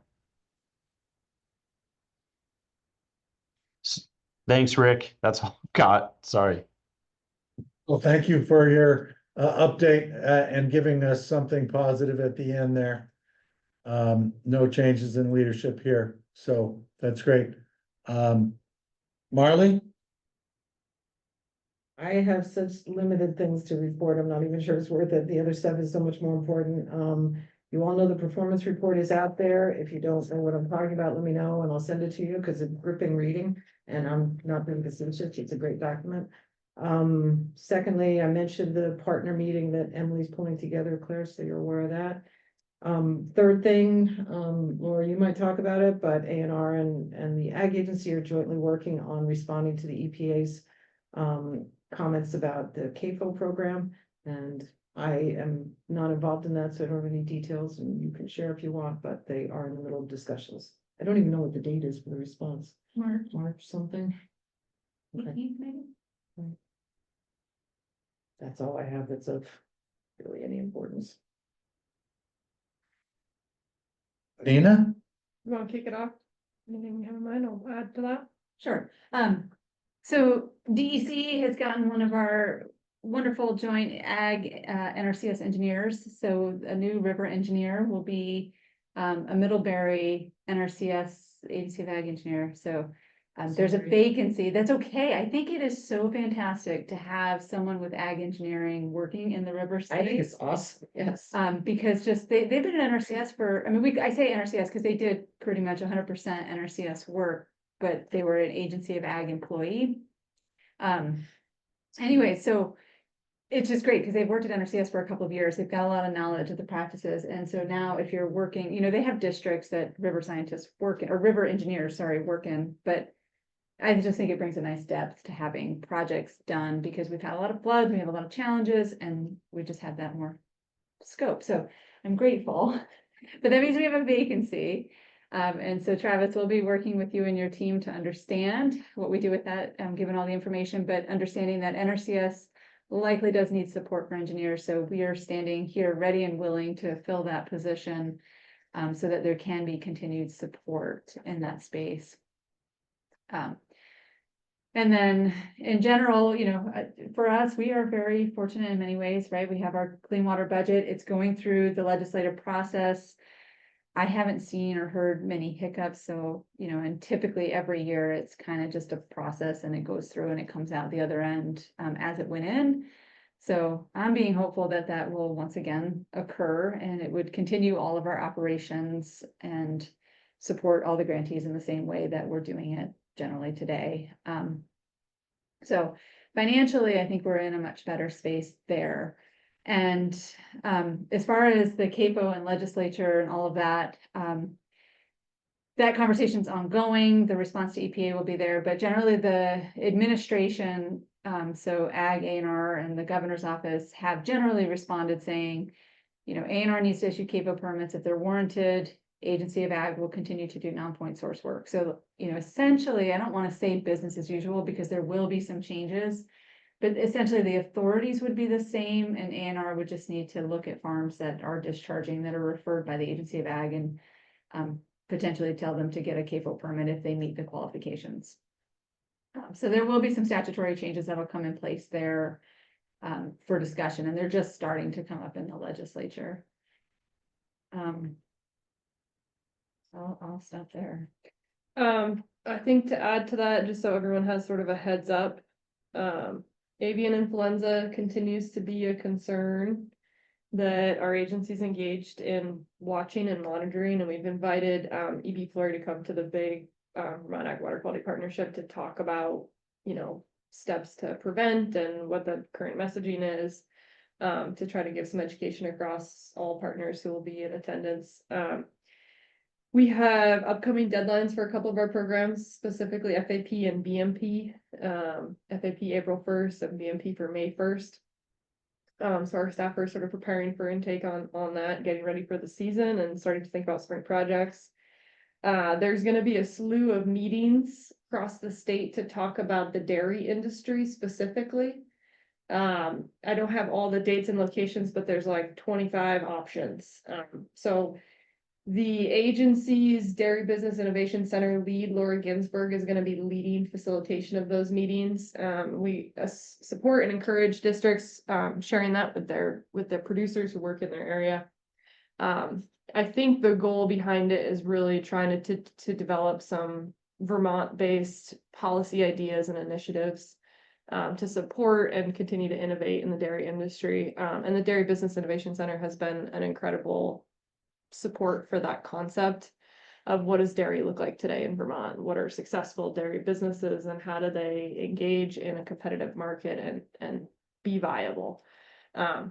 So keep an eye out for those. We'll share messaging. And then, yeah, Laura covered most of the legislative stuff. I think the only thing I'll add is I want to say like between 3 and 5 different current use bills out there. I would say just we'll try to share as much as we can, but maybe wait until crossover to see what might actually fly. But for folks who have constituencies who are a lot of them engaged in current use, that might be a space to kind of keep an eye on and stay in touch with. I don't know what's going to go or not. I think the fiscal situation might end up driving where those policy bills end. I feel like they come up every session and then some of them go and some of them don't go so far, but I think the big ones are looking at how to make it easier for farms who have off-farm income to continue to remain in current use. And then there's some around whether folks should be able to hunt and fish on lands that are old and current use, and a few others that I don't have all the details on. So that's another kind of topic in the agricultural space in the legislature right now. And then I'll just say this because I'm trying to focus on the positive. All of our funding under the Agricultural Clean Water Initiative program that goes to NRCC is state funding. And it is, as Laura said, in a good place. So I'll leave it at that. Just one bit of positivity. Nina, I think you guys are gonna be releasing another XC whip. Yes, thank you, Claire. So it's February, but we are planning and organizing, having stakeholder meetings and thinking about what the release is gonna look like. It's dependent on an allocation of funding through the budget process, but if all goes as planned, we will be releasing funding this fall. Many of council's subawards with districts end in June of 2026. So the goal would be to get proposals this fall and work towards agreements to sort of start when the existing awards end. So now, I know it's February, is a great time to start planning and thinking about priority areas of work and projects to submit under that proposal opportunity. Thanks, Steve. Yeah. Either of you have any updates on those bills, one in the House, one in the Senate, about a kind of a safety net program for farm disasters? Are they gonna move? We can't tell you one way or another yet. They're just starting to take What you think testimony. they are? Yeah. But, and there's interest, but who knows when it'll come out to be. And I think there's always a lot of really good ideas and then they go and talk to the appropriations committees and they sort of get And shut they down. get quashed. Yeah, yeah. Right. So there's a list of one-time appropriations that's in the governor's recommended.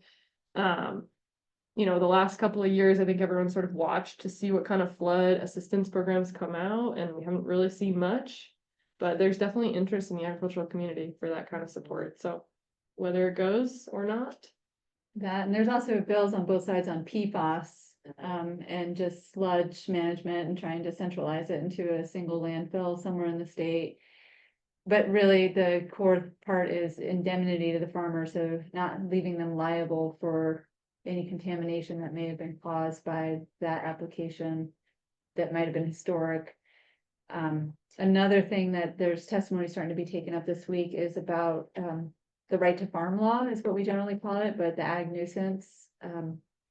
So conversations are starting to happen there because that sort of falls together with that of just current right to farm law, just listening to all the testimony. The general challenge that exists is as we see farms and we talk about like accessory on farm business or just variations of, farms are always told diversify, that's how you can make all the angles. But the reality is the right to farm law says if you change from what you are, then you're no longer covered. And so the two are in conflict with each other. It has to be a substantial change, of course, but so some states, protect farms with innovation and changes in the operation. Vermont's does not. And so that conversation, it had come up a couple years ago. It did not make it out of the Senate Judiciary Committee, but it is picking up again this week in the Senate Judiciary Committee. And it's definitely an important conversation that the farmers should pay attention to because it is a challenge. And, underlying it, there is a relatively high profile situation, right, with a farm in Panton. With some neighbors that are challenging their agricultural practices and, best we've done, they're compliant. And so it's sort of an interesting space where their manure pit has been deemed a nuisance and it's no bigger than a small farm manure pit. And their tile drains have been, the water leaving them, regardless of the cleanliness of them, has been deemed a trespass. So these are just separate items that, right to farm law doesn't necessarily cover in that space as an example.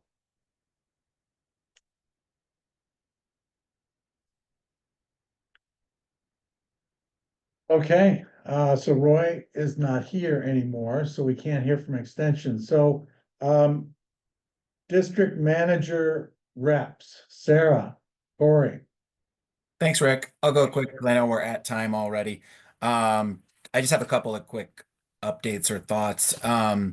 So districts are hard at work right now on the locally led process, holding local working group meetings, holding public forums, doing surveys, preparing conservation action plans, etc.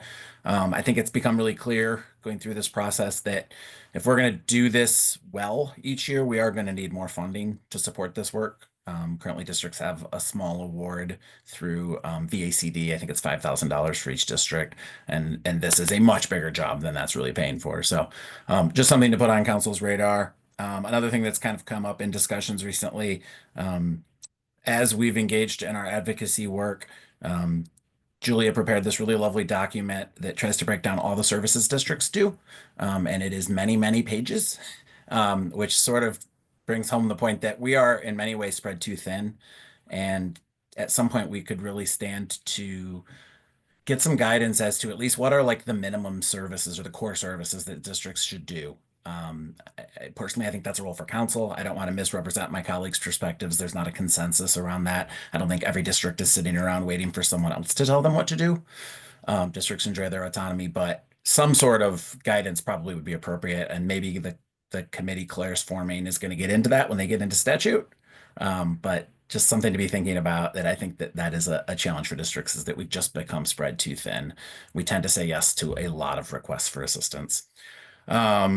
In terms of my activities as the MREP, most of my time in the last quarter has been spent serving on the hiring committee for the new executive director, which I was happy to be a part of, but I'm glad that that is behind us now. And I know Sarah's been hard at work on supporting the locally led process, and that subgroup of the state technical committee. Sarah, do you have any other updates you want to throw in? No, I think that's great, Corey. Well said.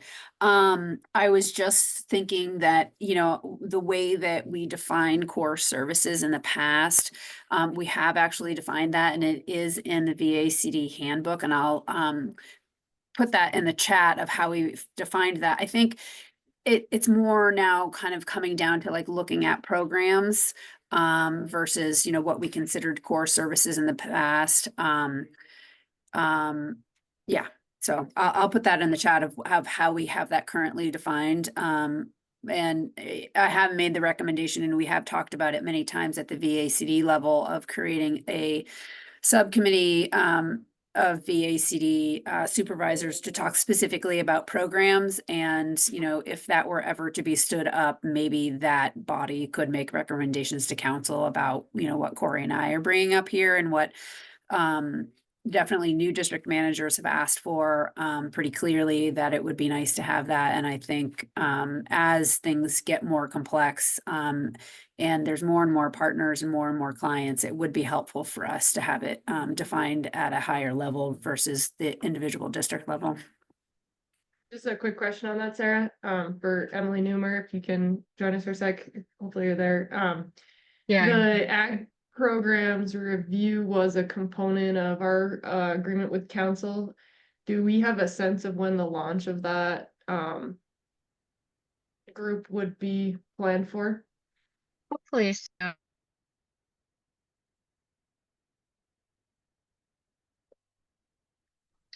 Sorry. Hopefully soon.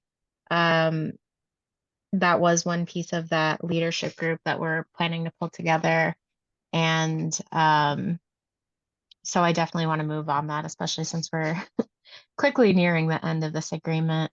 The other thing that I wanted to add in, since I have the floor, is I do want to point out that Ag CWIP is also filling some of the gaps for doing the locally led work. So there already is, you know, some support from partners. That said, Mary and I have been talking about the need for a more developed plan on what that looks like in the future, because I think it's unclear, you know, how districts are approaching that differently, to what extent they're utilizing those Ag CWIP funds, and what we don't have any specific deliverables associated with the locally led, even though we are receiving support for that process.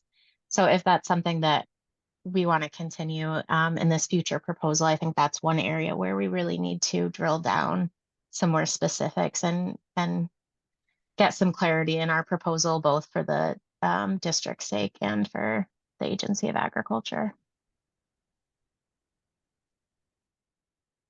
Yeah, we're looking to see, we're excited to review one of the CAP plans that gets completed under the new template, so that we can kind of talk with Basin Planning Program on how the whole two kind of integrate to one another, and how that may or may not support phase 3 tactical basin planning requirements that we have at the state level. So Yeah, that's great. interesting to hear. I just wanted to add that, you know, I'm happy that the agency is willing to support the districts, of course, in this body of work. I just want to make sure that the nugget and the juice of the offering of the districts to do community engagement around priority natural resources doesn't get gobbled up in state priorities around water quality. Of course, it ends up being a priority. It was definitely voted as a priority in my county, but there were other things that were voted as a priority in this county. And so I'm just kind of hesitant a little bit to marry us too much to sort of the nickel and diming around counting beans for the EPA and water quality if we're gonna put this body of work within the Agency of Agriculture. And I know that we need to thread that needle. I just want to make sure I voice that at the outset, that the juice of this and the value of this is outside of all it's outside of just state priorities. Of course, it weaves in state priorities, but that's not the thing that I want to lead with in this work. And I would say that does play into our $3 million core services request. The idea that we do want districts to be able to evaluate all natural resource concerns and provide all outreach and collect all information regardless of the constraints of the other funding sources that they operate under. I think just to address a couple things that came up with that, yes, I think the statute committee through council can look at core services for districts, some recommendations around that. In the past, council has discussed the question of how to allocate Ag CWIP and core funding. So far, we have for core funding, because it's been, we're aiming for 1 FTE per district. Until we get that to that point, we've sort of kind of punted on the question of a finer degree of allocation or differences between districts. But, if we get more funding, or, just, this is a topic to just revisit in future years, is how council makes the determination between districts, what metrics we're using to do allocations of funds more generally. Some things that we talked about under last Ag CWIP proposal included things like acreage per district, population per district, number of farms per district. So trying to bring together all sorts of census data for districts and how does that play out. There are limitations to that approach. The other aspect of that conversation that we do need to revisit with council is the question of district performance. I think a couple of meetings ago, I think last year, we voted to sort of passively keep track of district performance as it relates to invoicing timeliness, reporting timeliness, and various participation metrics. There's no outcomes tied to that review. There's no funding tied to it, because we want to make sure that if we are tying funding to an evaluation of performance, that districts are warned well in advance. But just to let you know, I've been working with Lena to try to pull together some of that information just over the past for FY24 and FY25 to date. So we should have that for our next meeting discussion on that, and that would be probably tied to a discussion of our next core services funding allocation and potentially an Ag CWIP proposal development. So I think that'll be pretty timely for our next meeting. So yeah, those couple of questions, the core services and the performance, are topics to be revisited by council. Ideally, the next meeting, if we can swing it. The final thing I would just say is, I think you're all aware, but there's quite a bit going on right now, and our statewide staff are really stretched thin. So I just want to apologize to, our funders in the room, our partners in the room, that we're really kind of struggling right now with a lot of priorities. We are, of course, in the middle of an executive director transition with Jill heading out and our new ED coming in. We're hoping Michelle Monroe will be here for the next meeting and she can introduce herself. And I think a lot of you already know Michelle, but hoping that next meeting can really be a kickoff for her with her relationship with council. We are, of course, in the middle of the legislative session, and we've been fielding a lot of questions from legislators, navigating the federal situation, and then just dealing with other staffing transitions and operational changes, trying to push forward a lot of initiatives all at once, including capacity development initiative through BACD, with some consultants that's reviewing the entire overall structure of how we do work here in the state. So a lot of very big things happening. Hopefully, we'll have some of those in place and some resolution on some of these issues very soon. So that we can move on and maybe notch some wins or some progress and keep moving forward. But that's a general sort of update on the status of where we're at. And I know we are over time. Yeah, not dramatically, but, were there any other, Corey, Sarah? On DM? That was all my updates. Yep, that's all we had discussed about bringing forward to you guys today. All right.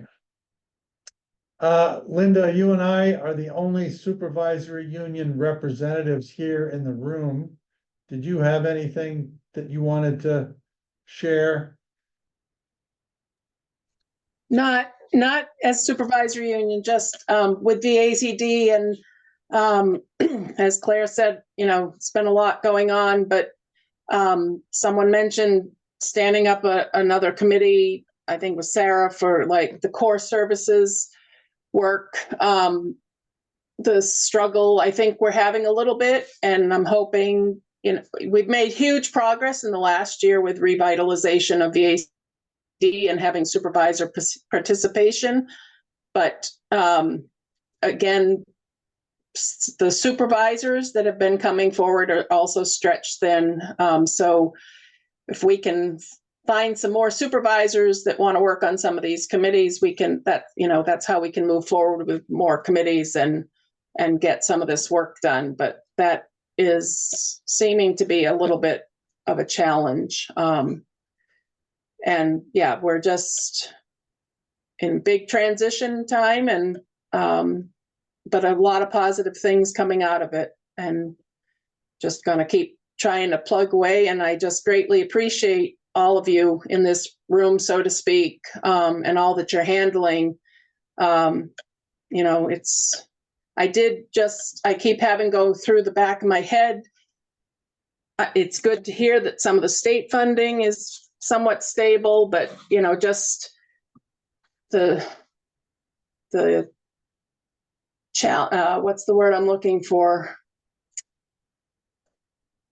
The detriment, or that's not the right word. The damage that I'm concerned that all of this will do to farmer relations and farmer faith, if you will, in working with some of these programs. It's good to hear, Travis, that some of the IRA things aren't affecting producer contracts, but it's a pretty scary time. And I can't imagine, how we are going to keep working and we're going to keep moving this forward, but it's going to take, I think, a lot of communication to keep farmers in the loop. And Travis, I realize, respect what you said about your communication abilities, but the rest of us, to just kind of keep in touch with one another and keep supporting one another is more key than ever. So anything that I can do to help with that, let me know. Having, just said that the supervisors that have been taking part in some of this stuff with VACD are getting stretched a little thin also. But we've got to keep moving this forward. Thank you all. All right, I don't have anything to add for the Central Supervisory Union, other than just to underscore, maybe what Linda touched on is supervisor recruitment. It's an ongoing challenge, I think, at every district. We are quite a bit short from the 70. There are 5 supervisors in every district. Then whatever the current number is, I know that in Winooski, I've got 3 supervisors whose terms have ended, but they're willing to serve on an interim basis until somebody else comes forward, either with a petition and a vote, or just expresses their own interest. So supervisor recruitment is an ongoing challenge. Anything else? We have some other business. Is there any other business? Can I ask a question? Yes. I've been in several emails about recognizing Jill for retirement party. I just since we have partners in the room, are there people that want to be a part of that decision making or just picking a date? I need to know everyone's level of interest. Absolutely, Okay. yes. Yes. Yeah. Yep. And I think Rick actually asked us about this, Jill's not on, so we can talk about it. Yeah. You had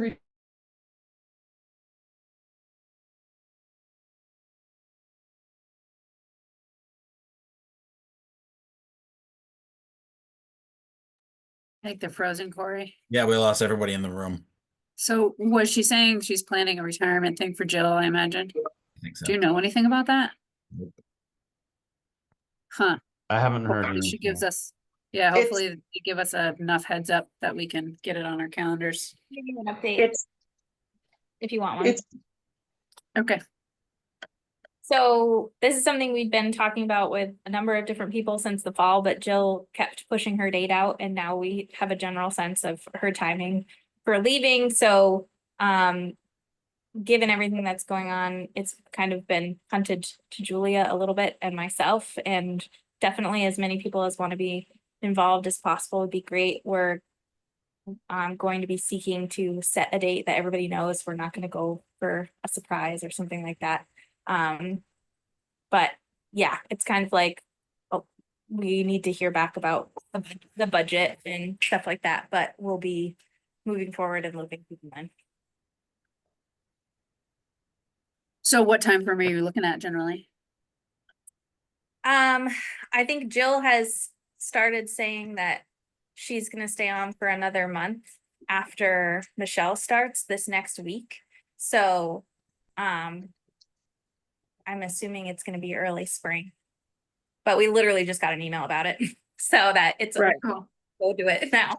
Yeah, I was just gonna say maybe after the first week in May, since that's most of us host our plant sales then. Okay, I'll let her know. someone had suggested maybe mid-May. Vicky Drew is in California, and won't be back till the first week of May. So she had to some extent, maybe on her own behalf, but asked or suggested later or mid-May. Jill's birthday is actually May 17th, I believe. So, could make a birthday party and retirement party or whatever, but also I had the thought we don't want to go much later than that because I'm guessing districts and farmers get busy with programs and stuff. So Sounds good. As many people as want to be supportive, we're definitely happy to have you. yeah, and I know in our early conversations, we were talking about budget and I'm